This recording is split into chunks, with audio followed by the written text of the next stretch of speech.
I met an arborist yesterday, and she was talking about what she does for her job. And it was interesting. I mean, she worked as a city arborist, and she would go out and do inspections and talk to people about, tree removals and talk to them about, getting permits and such. And then she also said she does some utility line inspections, where she's out looking for problems, walking along, looking up in the air. And I asked her, I said, so do you ever work on the trees? You ever, prune the trees and take care of the trees? And she says, no. And she says, I guess I'm a paper arborist. And that got me to thinking. That was kind of an interesting term, a paper arborist. What is a paper arborist? Well, it got me thinking, well, what is an arborist? Obviously, it's people that work with trees, but working with trees and actually doing the work on trees are two different stories, So, I kind of do both. I do consultations and I do inspections, but I actually physically get out there and touch the trees, much like Shigo said, touch trees. Unless you actually work with the trees and get to be intimate with those trees, you don't understand the trees quite as well as somebody who just looks from a distance. And this woman, she coined a term. She said, I guess I'm a paper arborist.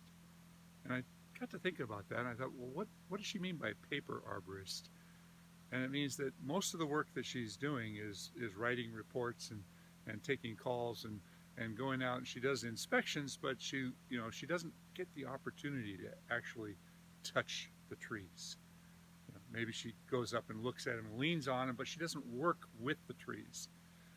To me, that'd be like an artist who talks about art, but doesn't really paint or draw or do anything. Is that still an artist? I guess that is. Well, it's an interesting concept for me. So anyway, I don't know what part of the industry you're in, if you are an arborist. And I'm not doing this channel just for arborists. I'm doing it for anybody who loves trees. And I want to go back to the original reason that I started this channel in the first place. It was to help my clients better understand situations that impact them, such as if I dissect a tree and I can show them exactly what happens when you top a tree and you can see how the new growth comes on and is no longer solidly attached. Or if I dissect a tree and show them what happens when a tree is flush cut.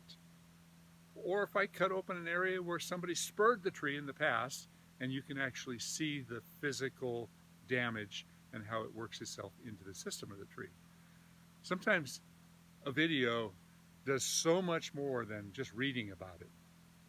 People like to see the results, or they like to see the evidence. And that's what I'm trying to do with this channel. I'm trying to show you, the viewer out there, what I discover, what I find. And I hope you enjoy this. So let's go look at something different today.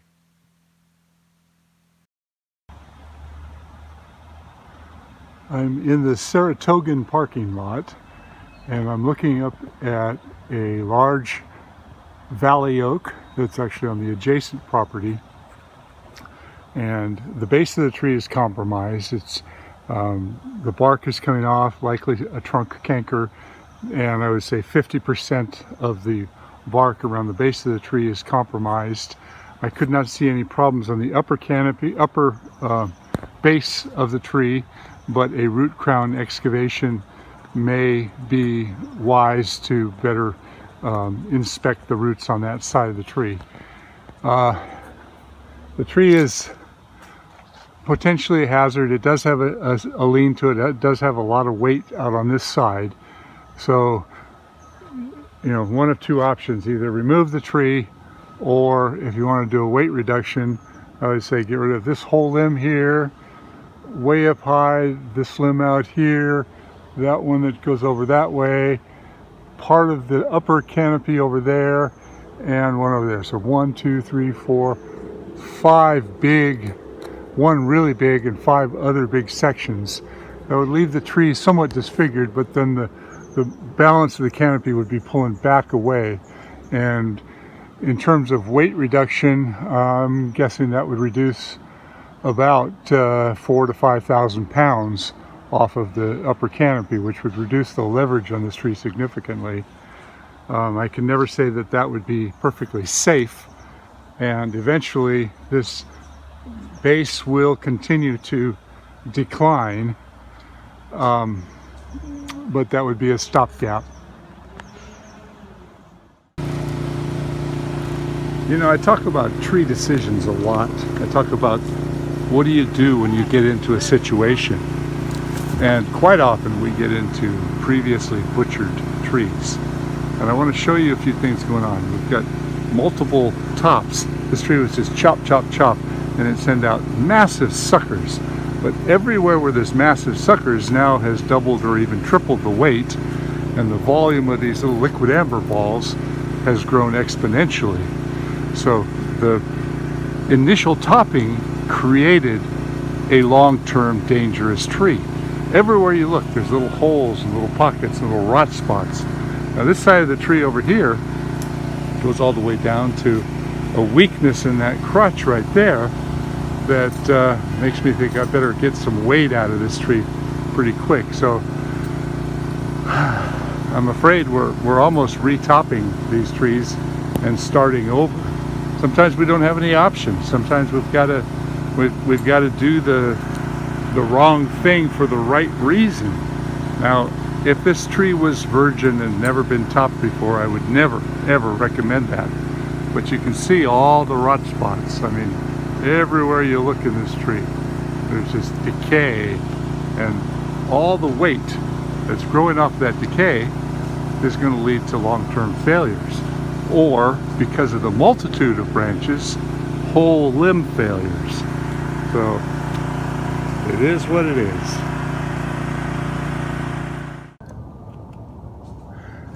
You know, these liquid amber balls are like ball bearings. And periodically we have to go around and blow off our work area. You can see what the street looks like right now. If a pedestrian comes by, it'll be really hazardous, but it's also really hazardous for us. So I wanted to show you some of these top cuts. I cut them off. This one right here is decayed pretty severely all the way through, and I actually made a bigger cut a little bit further down. But you can see it's kind of interesting. You know, some of these top cuts you think, okay, well the decay is going to go all the way down like this one, but in this case it's not going in very far. So different trees respond differently to hard cuts. Here's an old top cut, and you can see there's decay inside here. Let's see what else we got here. All right, here's a top cut that clearly looks like it's rotting and working its way down into this, but a foot down it's not too bad. But the weakness is still right up in here, and that's where everything is growing off of.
You know, the real irony in this little bit of video that I'm showing you is I'm always telling people not to top trees.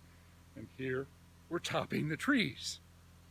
And if anybody drives by that understands right and wrong, they're going to blast us. They're going to say, oh, look at those idiots up there. They're topping those liquid ambers.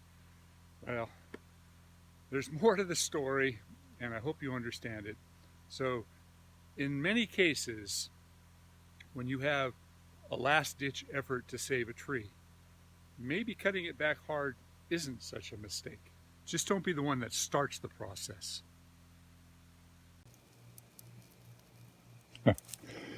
I cannot tell you how much I love this barbecue. I got some charcoals down here and a little bit of wood, and I'm cooking some chicken real slow. What I've learned is if I make a wood fire, the wood fire kind of flares up too much. But one thing I really love about this barbecue is each of these grills swivels out of the way. And I can cook on 3 grills at once. So I can have the meat on the bottom and maybe some veg on the next one and the buns on the top. And I can do a whole meal on this barbecue. And then when I'm all done, I swing everything out of the way and throw some wood on it. We've got our campfire. I tell you, I am loving living up in the mountains. And it is 70 degrees at about 7 o'clock at night. I'm sitting out doing the campfire here. And I'm just wondering when the weather is going to change. When are we going to get the rain? We got one good day of rain, and then a couple of sort of light rains. But so far, it's feeling like this drought is carrying on. So sitting out here by the campfire, I feel somewhat compelled to say, I'm ready for a scary story. Or at least some marshmallows.